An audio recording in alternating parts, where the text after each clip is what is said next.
Hey everybody, Zach Soche from GreenSock here, and today I'm going to show you how to get started quickly with the GreenSock Animation Platform, otherwise known as GSAP. The first step is to get GSAP into our project. If we go to greensock.com, we see several options. There's a CDN link that you can click on, copy, and then paste into a script tag like I did here. We highly recommend the CDN option because it's so widely cached and loads super fast. If you're using a build tool or bundler, you can install GSAP via npm as seen here. If you want to download a local copy of GSAP, just click the zip button. If you're a Club GreenSock member and logged in, the zip file will also contain the bonus plugins like Morph SVG. For more detailed installation instructions, simply click More. That will take you to the installation page, which gives more details about the zip structure, more CDN links, some build tool instructions, and other information and resources related to using GSAP. Here I have a simple HTML page that loads a local copy of GSAP that I downloaded. Notice that the logo image has a class of logo applied to it. I'll be putting my animation code in the main.js file. Below my editor is what this page looks like in the browser. In this video I'll animate mostly DOM elements, but GSAP animates any property of any object, whether it's SVG, Canvas, WebGL, or a generic JavaScript object, as you'll see later. If we want to animate our logo to another state, we can use GSAP's convenient.to method like this. GSAP.to logo duration to x300. Here, the first parameter is the target object or objects that we want to animate, which can be a selector text like this, a variable, an object, or even an array. When GSAP sees selector text, such as .logo, it uses the browser's querySelectorAll method to find all matching elements. In this case, it's just our logo. The second parameter is configuration object with the destination values for any properties we want to animate, along with special properties like duration or delay. We call this whole animation a tween because it animates between states. So after we save it and we run it, we can see that our logo moves to the right by 300 pixels. Let's take a closer look in our developer tools to see what's going on under the hood. In GSAP, X is just a shortcut for the translate X transform. GSAP recognized that the target is a DOM element and animated the inline CSS styles accordingly. Notice that we didn't have to specify a unit like pixels, although we could have. GSAP has all sorts of conveniences like this so that you can focus on animation rather than the underlying complexities like adding prefixes, working around browser bugs, converting between units, normalizing behavior between SVG and other elements, and so on. We've obsessed over all those details so that you don't have to. Let's animate some more properties. To control the background color of our image in CSS, we would write background color with a dash. But since GSAP is JavaScript, we're going to use camel case instead. And so instead of having a dash or a space, we would just put a capital C for our second word. This is because what would be the dash in CSS is interpreted as a minus sign in JavaScript. Let's set it to a purple color. This color is in hex format, but RGB or HSL values work too. GSAP handles almost anything you throw at it. Let's also animate the border radius and set it to 20%. Since we want it in percent, we'll put it in quotes to make sure it's in string form. Otherwise, JavaScript will interpret that as a modulo operator. Lastly, let's add border, 5 pix, solid white. Now when we save this and run it, we can see that GSAP will animate all of those values at the same time. As mentioned earlier, GSAP recognizes some special properties in the vars object that control various aspects of the animation, like duration and delay. One of the most useful is ease, which controls the style of motion. There are many eases to choose from, but let me show you a few. Here, if we add ease back, then our target will shoot past the endpoint and then back to it. Switching it to elastic makes it have a spring-like effect. Bounce does exactly what you might think that it does. GSAP has a handy ease visualizer for exploring the different options that are available. Simply click on an ease to preview the effect that it has. Here we have back, there's also elastic, bounce, rough, slow, which is like a slow motion, beginning at the beginning and the end of tweens, it'll go slower, steps, which does a number of jumps depending on the number you set, circ, which goes in a circular motion, exponential, sine, or even a custom value, where you can click and drag to make a new ease curve using GSAP's custom ease. But once you're happy with your ease, you can simply select the ease and copy it and paste it into your project. Notice that these power eases are the same ease, but just with different steepness levels. So the higher the number, the more steep it is. You can also click on any of these underlined values to change how the ease visualizer is working. So you can change out the ease visualization that you're using, or you can switch out the duration for something shorter or longer. You can switch out the type of ease here using out, which is the default, or in out. Or you can even switch the ease that you're using this more visual format. And you can also switch out the configuration values. So if you have something like back, you can click on the number and change the configuration values. Going back to code now, notice that I've added an SVG with a group element that has a class of astronaut. What if we want to animate our logo and the astronaut around their centers? First, we need to set the transform origin for each element to its center using GSAP's set method like this. You'll notice that there's no duration for the set method like there are in tweens. This is because GSAP sets the property immediately when it's called. And since GSAP uses query selector all for strings like this, we can select multiple elements just by using a comma between our selectors. Now we can tween them by saying gsap.to.logo.astronaut and then giving it a duration of 2 and a rotation of 360. So now when we save this and we run it, we can see that they'll rotate about their centers. As I said earlier, GSAP isn't just for animating DOM elements. If we have a generic JavaScript object like this one, then we can tween it in the exact same way. However, we need to create a new tween for this since it can't be referred to using a query string like our DOM elements. So I'm going to go ahead and copy this tween from above and switch out the target for my object instead. But since it's not rendered to the screen like the other elements, how can we see it updating?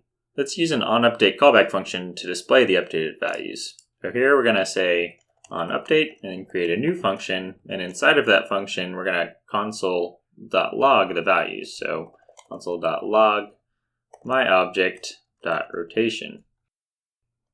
GSAP will run whatever function is given to onUpdate every time that GSAP updates. GSAP also has other useful callback functions like onStart, which fires when a tween is started, and onComplete, which fires when the tween has finished its animation completely.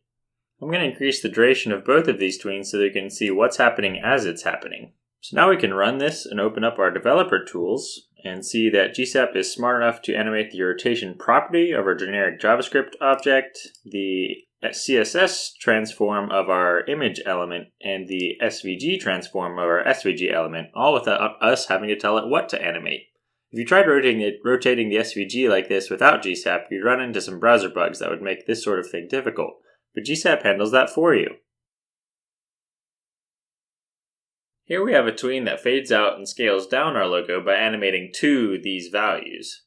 What if we want to animate from these values to their normal ones? All we have to do to animate from these values is switch out this .to for .from instead. So now when we run it, it looks like this.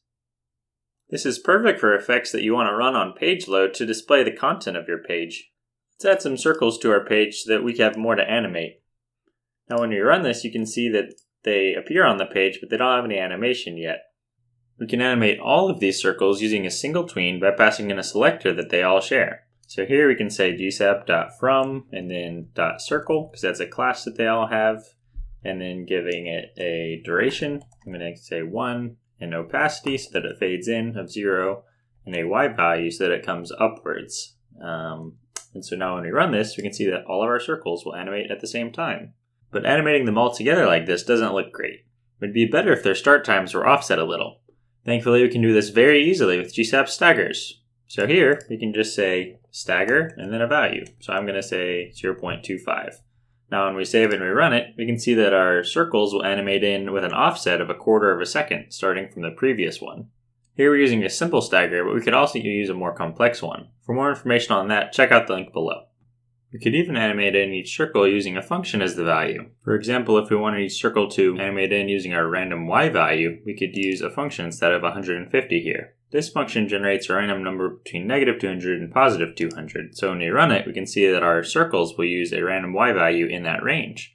If we run it again, we can see that a new number for each circle is generated. However, since random values are so common, GSAP has some convenient built-in functionality to generate random values. We can utilize it in string form like so, by saying random and then passing in the parameters that we want. In this case, -200 to 200, and that will be the range that it generates a random number in between. So if we run it, we can see that it has the exact same effect. GSAP also has many useful utility functions that you can use to calculate animation values, but I don't have time in this video to cover them all. Be sure to check out the link below for more information. GSAP also gives us handy functions that can manipulate the playback of our tweens. Here I've added a few buttons to our page. I've also attached event listeners to each button with different control methods related to our tween. Now we can click on these buttons and they'll control our tween state. So we can have our tween play, pause, go to a certain progress value, in this case the 20% mark, go to a certain second, like the second here, or reverse our tween, or have it speed up, or have it timescale really slowly and slow down.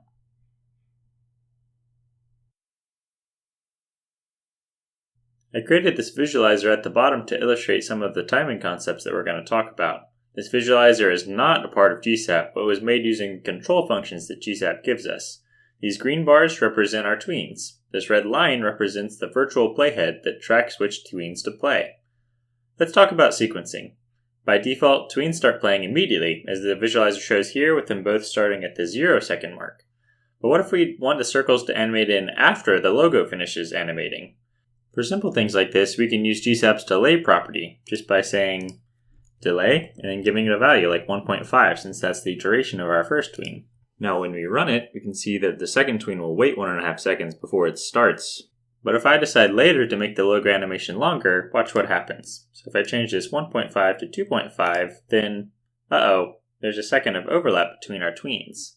To avoid this issue with our current setup, we'd have to go through every tween that has a delay and figure out what its new delay should be. With complex animations, this can be time-consuming. GSAP's timeline feature solves this issue.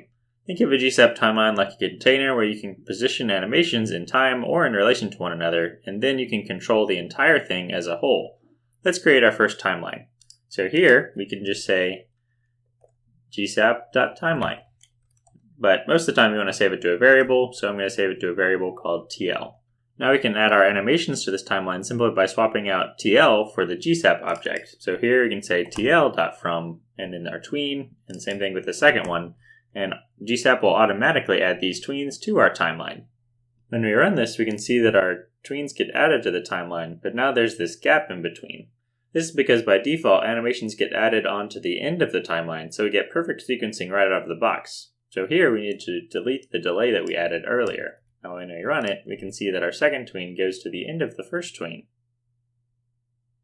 Now if we change the duration of the logo animation, the second tween will automatically adjust itself. So if we go from 2.5 to 1.5, we can see that the second tween automatically lines up to the end of the first tween.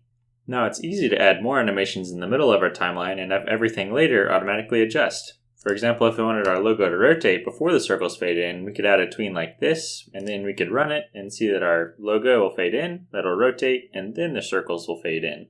What if we wanted to wait an additional second before fading in the circles? We could use a delay like we did before, but generally it's better to use an additional parameter that's available in timeline tweens called the position parameter. It comes after the vars object and it tells the timeline where to put the animation. We can use an absolute value like 4, or we can use a relative value like plus equals 2, which would make it 2 seconds after. But since we want it 1 second after, we're going to use a value of 1. You could also use a negative equals 0.5 or something like that to make sure that it starts before the previous tween ends. But here I'm going to use a value of plus equals 1 so that we have an extra second of gap in between the rotation of our logo and the fade in of our circles. One nice thing about this relative offset is that it dynamically adjusts to the previous animations, like when we made the logo animation longer earlier. Tweens aren't the only thing that you can add to GSAP timelines. You can even add timelines to other timelines, nesting them as deeply as you want, which allows you to make your animation code very modular. See the learning section of greensock.com via the link below for more advanced tutorials. We can also add a label to our timeline in order to use it as a reference point for other tweens. But first I'm going to remove this relative offset, and then I'm going to create our label using the addLabel method. Give it a name, and then create a new tween with the position parameter pointing towards the name of that label that we've added. So now when we run it, we can see that there's a new label being created here, and the tween is positioned at that label. There are many options for the position parameter that make sequencing a breeze. See the docs for more details. If you want to have a tween or timeline repeat, you can just specify a repeat integer in its configuration and it'll repeat that many times. So here we can just say repeat and then 2, and so now our timeline will play through once regularly the first time and then repeat 2 more times for a total of 3 times. If we want it to repeat infinitely, we can use a value of -1. There's another property that's really useful with repeats called yo-yo. So if we said yo-yo and set it to true here, then our timeline will play through regularly the first time, but the second time, the first repeat, it'll go backwards through its timeline as you see here. And then on the next iteration, it'll go back forwards, and it'll continue that process for the number of repeats going forwards and then backwards. This is really useful for certain animation effects. Thus far, we've only covered the very tip of the iceberg of what's possible with GSAP. As you can see in this GSAP overview, GSAP comes with many other pieces that we didn't have time to mention or cover, including many helpful plugins, extra tools, and utility methods. Club GreenSock has even more incredibly handy tools. When you sign up for Club GreenSock, you get access to members-only plugins like Draw SVG, Physics 2D and Physics Props plugin, which make your animations more realistic by adding physics to them, Scramble Text plugin, Custom Bounce and Custom Wiggle, which are variations of Custom Ease, Morph SVG plugin, which can morph between any 2 SVG shapes no matter the number of points, Inertia plugin, which lets you throw things and rotate things easily, Split Text, which makes it easy to animate lines, words, and characters of text, Motion Path Helper, which makes it easy to change animation paths right in the browser without having to go back and forth between a graphical editor and your browser, and GSDev Tools, which makes it easy to play back your animations and focus on the parts that you really want to focus on. If you ever have a question about how to use GSAP, can't figure out an issue that you're facing, or just want to be a part of a greater community, come check out the GreenSock forums. They're an incredibly helpful and friendly place. If you're posting about an issue, we do ask that you create a minimal demo using a code pin to show the error. That's a lot for this getting started video. If you're craving for more, check out the learning section of GreenSock's website linked below for more useful articles and videos. Happy tweening!